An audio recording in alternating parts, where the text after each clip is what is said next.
everyone. Welcome to Go Publish Yourself, an Ingram Spark podcast.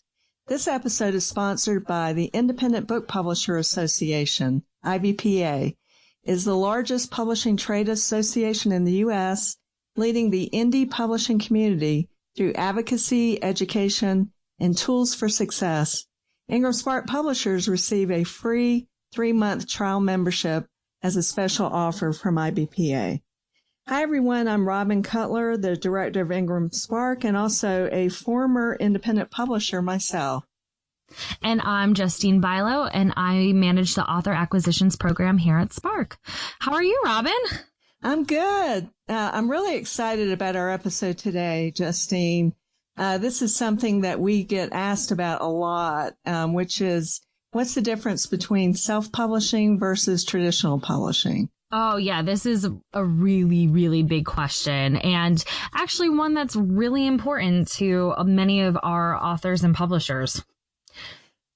So we're really excited today to be joined by someone who knows both self-publishing and traditional publishing really well, and someone that we know very well. Oh, yes. Kelly Gallagher, who's the Vice President of Content Acquisition for Ingram Content Group. Welcome, Kelly. Hey, how you guys doing? Glad to be on your show. Thanks for joining us today, Kelly. We're really excited to have you.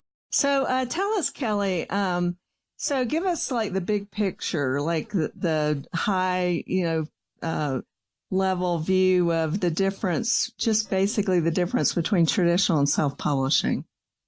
Sure. What's really interesting is, at the end of the day, we're publishing books and we're putting them out into the broader marketplace. In fact, the definition of publishing, if you look it up in the dictionary, it says to make words publicly known. And so whether it's an author DIYing it themselves or working through a traditional publisher, the concept around publishing is pretty much the same. But, as it relates to how we work with an actual publisher versus doing it ourselves, there's all kinds of trade-offs. The whole idea around having a professional company publish a book certainly has its benefits related to things like marketing and editorial.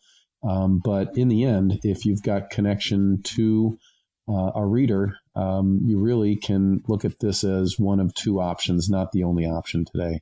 Yeah, and that connection to the reader is so important. And as a writer myself, really why we do this, right? You're closer to this, Justine, but don't most authors that you deal with, isn't traditional publishing still the holy grail where you have this team of professionals like Kelly was just talking about who actually bring your book to the market? Yeah. And you know what? That is still very much, the pinnacle for many, many authors. But that's also starting to change a little bit, in my opinion. I work with a lot of very, very talented authors who either do a mix of the two or choose one path or the other that they feel is best for them. And that's what's kind of really cool about today's publishing landscape, is that we actually do have those choices.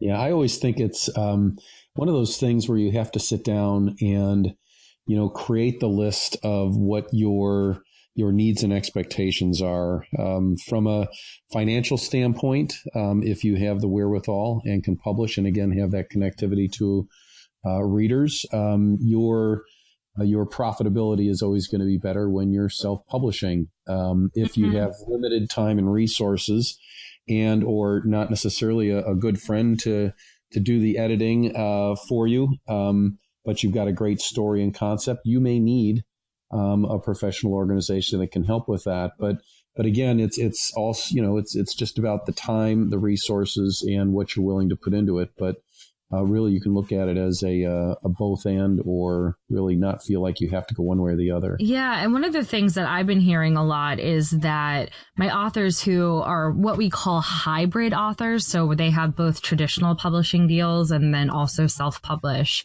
they really like the traditional publishing deals because it gives them really good marketing exposure and helps them build their reader platforms. But then to your point, Kelly, the self-publishing, they make a little bit more money, they say. And so, the traditional deals help them build their reader platforms, and then the self-publishing helps bolster their sales. And so the two kind of go hand in hand with each other, which is really kind of fascinating. Right. Okay, so let's just dig into this, the bottom line for, most authors making, and to be honest with you, I think a lot of authors have difficulty getting traditional publishing deals, right? So let's talk about how one goes about getting, or at least, looking at that as an option. Where would they start, Kelly? Yeah, sure. The reality is the first place that most authors think is that they need to acquire an agent. I would say that's true, but really only in some more limited cases that would be focused on, the potential to publish with a large publishing house. And when I say large, one that's, well known and respected. The reality is that most publishing houses, from the mid-sized publisher to the smallest publisher, they work still today on unsolicited manuscripts. So I would dispel one of the myths that you have to work with an agent. I would say perhaps on your second book, perhaps if you've achieved some level of success, or if you have a strong platform, you might look at going the agent route. But it's something you don't necessarily have to go with at first. But again, it's a lot of heavy lifting to promote your manuscript. There's some services that will help you with that. But by and large, it's still trying to get the attention of the editor in a traditional house with all that goes with it, both filling out, in many cases, their application and sending samples of your works. So, it's still quite an effort. I heard a number quoted before that on average, it costs about between $25 and $50 per submission. For any author that's trying to get known in an unsolicited manuscript way. But I would say for many of our authors listening out there today, the agent route is probably not going to be the route unless, again, you meet some of those early requirements. And those mid-sized houses that you were talking about, they're putting out really fantastic work. Just so people are aware, like really great books.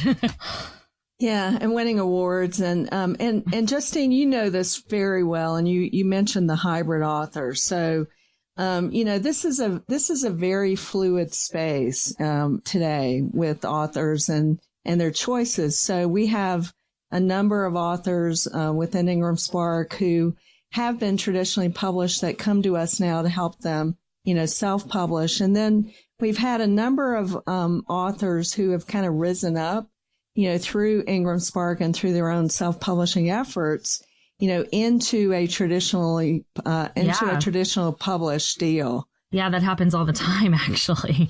It's a good way to get noticed. If you have really great sales through self-publishing, all of a sudden these agents and publishing houses kind of take notice and they say, "Oh, we want that." And we've had a number of authors who have been courted by the Big Five, and they've actually chosen to stay self-published because they do like the control over their own work. Yeah, the control is probably what we hear most is the reason to stay. But then some of them do go, and that's a great choice for them. They have to make the choice that's best for them and their book. Yeah, I would say, again, level setting expectations. When the book is done, you feel like you have finally arrived. And in some cases, you're just at the forefront of starting, which is why I think, with programs like Ingram Spark and some of the other, really good publishing services out there for authors that give you immediate access into the global marketplace. It's a place worth starting because you can really understand what the viability is of your title. Yeah. And then I would say, the next thing you really need to focus on is to do your homework. While we get a little starstruck, like Robin mentioned, the Big Five, there are probably, believe it or not, over 10,000 of these mid-sized publishers that are doing multiple titles every year that probably would be willing to take a look at a well-written book submitted by you. And so there's a lot of homework you have to do to kind of match yourself up, kind of like the dating apps, I suppose. Make sure that you're the right fit, that they want to swipe right or left or however that goes. But you got to do your homework and make sure you're a really good fit for what that potential publisher is looking for. Yeah. And also, I've been down this path personally as a writer. And so I kind of have a different perspective on it. But a lot of those mid-sized houses, too, give you a lot of really wonderful attention that a lot of the big five won't give you. And so if you're looking for a very personal experience, too, those houses can be a really great choice. And so just because it doesn't have the name brand recognition that an author might be looking for doesn't mean that they're a really good option. So yeah, absolutely. When I was at another mid-size independent, Beacon Hill Press, we used to say we were kind of the farm club to the big guys, meaning we had a lot of we did about 40 books a year, and probably about 35 of them were unsolicited manuscripts that we found. Mm-hmm. Yeah, and we found many first-time authors, and once we got their careers up and going, we knew that the likelihood was that a bigger one would pick them up. But yeah, you really have to kind of understand what that process looks like. Yeah. Yeah. And as you said, Kelly, do your homework, make sure, when you're submitting your work, to, a mid-size, even a really small publisher, make sure that your work matches up to what they already published. So, we've kind of talked about the money thing. Kelly, can you give us a little bit of an idea about how like royalties work with traditional publishing? Sure. Again, for most authors that are starting out, again, unless you have a strong platform or you have an agent or you're being directly courted by a publishing house to write a book, the idea of an advance is not likely going to be in the cards for you, or if it is, it would be probably a small four-figure number. And so what many authors do who are first-time or second-time publishers, they sign a basic royalty agreement. Royalties for most publishing houses can range, typically anywhere from 8 to 15%, I would say on average. They're still in about the 12% range. Again, that's something you would need to negotiate. If there is a publisher that is, on the fence about a book, it might be a way that you can bargain to take a lower royalty on the first book. But, typically what happens is the books go into the market with either some kind of advance or not an advance. And then typically either quarterly or twice a year or annually, again, depending on the size of the publishing house and the ability for them to manage their royalty process, they'll do an accounting for you and say, we've sold X number of books with net sales of X, and therefore we'll be cutting you a check for, say, 10% of that amount. And so that's pretty much how the royalty system works for a traditional house. Gotcha. And let's talk a little bit about what's the average sales on a traditionally published book. It's lower than most people would think. Isn't that true, Kelly? Yeah, absolutely. At my medium-sized press, if we ever hit 5,000 units sold, we were dancing in the streets. And most publishers, even the big five, any book that sells more than 5,000 units, people are shocked. I would say fewer than 10 to 15% of the books in the industry that are published today sell fewer than 5,000 units. And so, a realistic number, unless you've got a very big friends and family base that are going to buy the book for you, I would say, 1,000 to 2,000 sometimes is a pretty rational number. Again, depending on the topic, the uniqueness of the topic, and what you're able to do as far as positioning the book for discoverability. Mm-hmm. Yeah, and that's really a respectable number, 1,000 to 2,000 copies sold. Absolutely. And the other thing to remember, and this is, and I want to get us back to self-publishing because that's really where my heart is now, even though I used to be a publisher myself. The other thing to talk about a little bit here is the things that you have to do as a self-publisher. So you have to do all the tasks that a traditional publisher would do to bring your book to market. So that means, editing, having your book edited, having it designed, maybe, engaging with a publicist, to get information about your book out there.